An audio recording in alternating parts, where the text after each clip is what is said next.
Russia Ukraine యుద్ధం భీకరంగా మారుతున్న నేపథ్యంలో మాస్కో అన్ని దారులు వెతుక్కుంటుంది. కొత్తగా సైన్యంలో చేరే వారి కోసం పథకాలను ప్రవేశపెడుతుంది. తాజాగా సైన్యంలో చేరే వారికి రుణమాఫీ ప్రకటిస్తూ పుతిన్ నిర్ణయం తీసుకున్నారు. ఇదే సమయంలో హౌతీలతో ఒప్పందం కుదుర్చుకుని యెమెన్ ప్రజలను అక్రమంగా సైన్యంలోకి చేరుస్తున్నారు.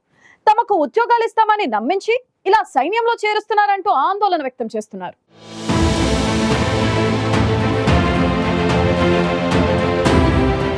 ఉక్రెయిన్ రష్యా మధ్య యుద్ధం భీకర స్థాయికి చేరుకుంటోంది. అమెరికా లాంగ్ రేంజ్ మిసైల్స్ ను ఉపయోగించేందుకు పర్మిషన్ ఇవ్వడంతో ఈ యుద్ధం పతాక స్థాయికి చేరుకుంది. దీంతో ఉక్రెయిన్ ను అడ్డుకునేందుకు రష్యా వీలైన అన్ని మార్గాలను అన్వేషిస్తోంది. ఇప్పటికే రష్యాకు మద్దతుగా నార్త్ కొరియా సేనలు రంగంలోకి దిగాయి. ఉక్రెయిన్ పై నార్త్ కొరియా సేనలు దాడులు చేస్తున్నాయి. మరోవైపు తాజాగా ఉక్రెయిన్ ను అడ్డుకునేందుకు యెమెన్ వాసులను రష్యా రంగంలోకి దింపింది. ఇదే విషయాన్ని ఫైనాన్షియల్ టైమ్స్ పత్రిక పేర్కొంది. వీరి రిక్రూట్మెంట్ కోసం హౌతీలకు చెందిన ఓ కంపెనీని వాడుకున్నట్లు తెలిపింది. రష్యా హౌతీల బంధం బలపడుతోందనడానికి ఇదే ఉదాహరణ అని వెల్లడించింది. తొలుత యెమెన్ పౌరులను రష్యాకు తరలిస్తున్నారు. అక్కడి నుంచి బలవంతంగా సైన్యంలోకి చేర్చుకుని వారిని సరిహద్దులకు తరలిస్తున్నారు. ఈ విషయాన్ని అక్కడ పనిచేస్తున్న యెమెన్ వాసులే వెల్లడించినట్లు తెలుస్తోంది. తాము హౌతీల కంపెనీలో పనిచేయడానికి మంచి జీతంతో ఉద్యోగం, రష్యా పౌరసత్వం ఇస్తామంటే వచ్చామని, కానీ ఇలా అక్రమంగా యుద్ధంలో సైనికులుగా తమను మారుస్తున్నారంటూ యెమెన్ పౌరులు ఆందోళన వ్యక్తం చేస్తున్నారు. తాజాగా రష్యా నుంచి హౌతీలకు ఆయుధ సరఫరాపై చర్చలు జరుగుతున్నట్లు అమెరికా తరపున యెమెన్ ప్రత్యేక రాయబారి టిమ్ లెండర్ కింగ్ తెలిపారు.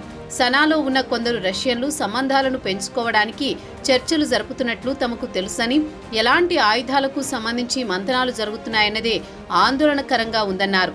నౌకలపై దాడులు చేయడానికి అవసరమైన శాటిలైట్ డేటాను గత నెల రష్యా వారికి సరఫరా చేసినట్లు ప్రచారం జరిగింది.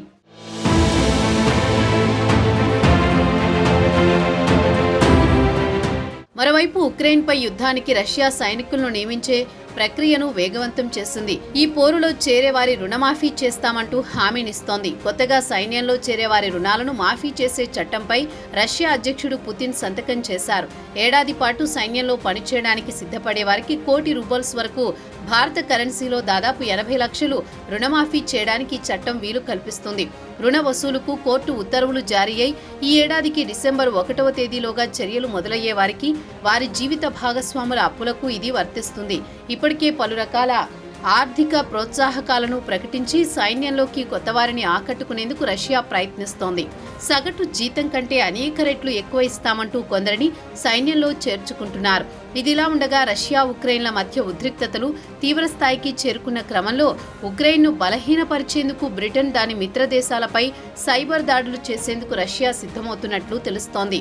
నాటో సైబర్ రక్షణ సదస్సులో ఈ మేరకు హెచ్చరికలు జారీ చేయనున్నారు.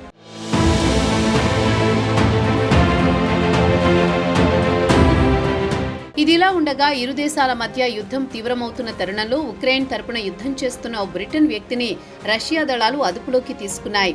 బ్రిటన్కు చెందిన జేమ్స్ కార్ట్ రైస్ ఆండర్సన్ అనే వ్యక్తి సైనిక దుస్తులు ధరించి ఉక్రెయిన్ తరపున యుద్ధంలో పాల్గొన్నట్లు రష్యా అధికారులు వెల్లడించారు. గతంలో అతడు బ్రిటిష్ సైన్యంలో పనిచేసినట్లుగా గుర్తించామన్నారు. అతడికి సంబంధించిన వీడియోను రష్యా సైన్యం విడుదల చేసింది. ఈ ఆరోపణలపై బ్రిటిష్ విదేశాంగ కార్యాలయం స్పందిస్తూ తమ దేశానికి చెందిన పౌరుణ్ణి రష్యా అధికారులు నిర్బంధించారని, ఈ సమయంలో బాధితుడి కుటుంబానికి అండగా ఉంటామని పేర్కొంది. ఓవైపు రష్యా, నార్త్ కొరియా సైన్యం యెమెన్ ప్రజలను సైనికులుగా మారుస్తుంటే ఉక్రెయిన్ సైన్యం అదే రీతిలో వారికి తిరిగి సమాధానం చెబుతోంది. అమెరికా అందించిన ఆయుధాలతో రష్యా సైనికులపై విరుచుకుపడుతోంది.